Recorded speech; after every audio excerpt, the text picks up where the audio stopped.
En 1884, al inicio del segundo periodo presidencial de Porfirio Díaz, se realizó un estudio detenido de la situación financiera del país, obligando a Díaz a seguir una política bien definida. Esto para llegar al equilibrio ideal y mantener a su vez la continuidad de la construcción de los ferrocarriles. Se propuso entonces los siguientes medios: la reducción del gasto público, aumento y modificación de los impuestos y arreglo de la deuda pública.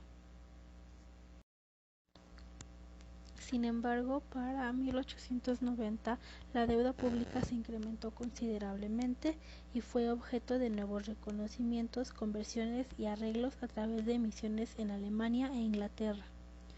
Esto se estima en de 126.951.183 pesos, de los cuales 74.451.183 pesos correspondían a la deuda interior y 52.500.000 a deuda exterior, con el empréstito al 6% de 1888.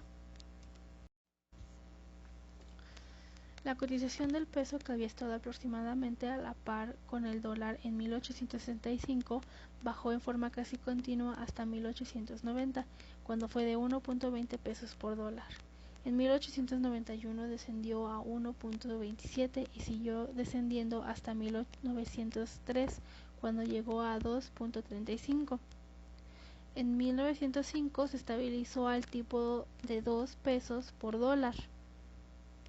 En Londres, el peso cayó hasta 4 chelines en 1875, a 2 en 1905, cuando se estabilizó. El equilibrio percentual a que el gobierno había aspirado a llegar año tras año en su afán de lograr una política financiera, siguiendo el concepto tradicional de esa época, quedaba deshecho. El país tenía que afrontar otros problemas que acentuaron la crisis financiera.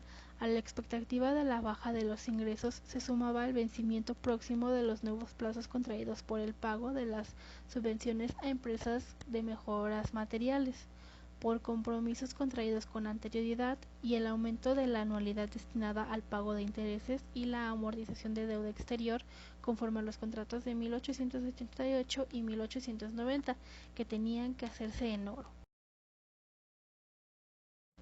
México, para poder salir de esta crisis y poder pagar el sistema de ferrocarriles, que en ese momento estaba en construcción, se realizaban empréstitos.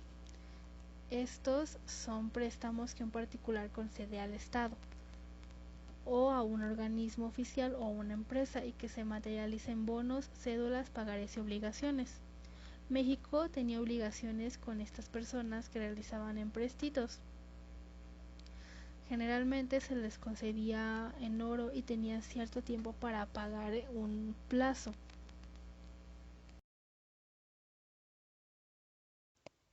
Además de la deuda federal exterior e interior contraídas directamente por la Federación, había otras deudas contraídas por algunos estados de la República, principalmente para obras portuarias o saneamiento, cuyos créditos eran pagados por la Federación, y otras más, también indirectas, que correspondían a obligaciones garantizadas por el gobierno federal. El ejemplo más importante de estas últimas son los bonos por 50 millones a 4.5 de 1808 a 1809, comprados al promedio del 90% por el grupo Speyer, a la Caja de Préstamos para Obra de Irrigación y Fomento de Agricultura. La caja acababa de ser fundada por un capital de 10 millones de pesos, por los 4 bancos más importantes de México y el gobierno federal, también como accionista. En 1911, al triunfo de la Revolución, la deuda total se estimaba en 568 millones de pesos, de los cuales 303 millones representaban deuda exterior, 137 deuda interior y 138 obligaciones ferrocarrileras garantizadas por el gobierno federal, o sea que poco más del 75% eran obligaciones extranjeras. Durante el Porfiriato, la deuda nacional experimentó un crecimiento muy rápido, sobre todo a partir de 1890, aun teniendo en cuenta el efecto de la devaluación de 1905. La deuda externa en 1911, si se expresara en pesos de 1904, montaría a unos 200 millones de pesos en lugar de 441 millones, un incremento de 300% en 21 años. Cantidad con la que se relacionaba la carga interna presupuestal y sobre todo los recursos nacionales del servicio de la misma. Debe de recordarse que apenas 30 o 50 años antes, el Estado mexicano no se veía en la necesidad de destinar a veces casi la totalidad de su presupuesto a gastos militares. Los datos disponibles indican que el aumento de la deuda externa de México durante la época de Díaz se relacionan principalmente con la construcción de ferrocarriles. Si no, puede decidirse que el endeudamiento externo constituyera una política deliberada al servicio del desarrollo económico como un todo.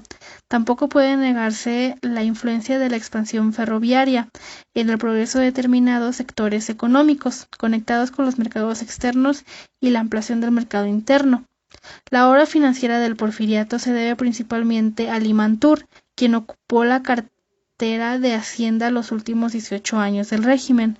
Este hombre, conocido en la historia generalmente como el prototipo del liberalismo cosmopolita, indiferente de la nacionalidad, no obstante, propició la formación de dos primeras empresas de participación estatal, y con su organización de los ferrocarriles nacionales de México, por más desventajosa que ésta fuera, se mostró en cierto modo como precursor del nacionalismo económico.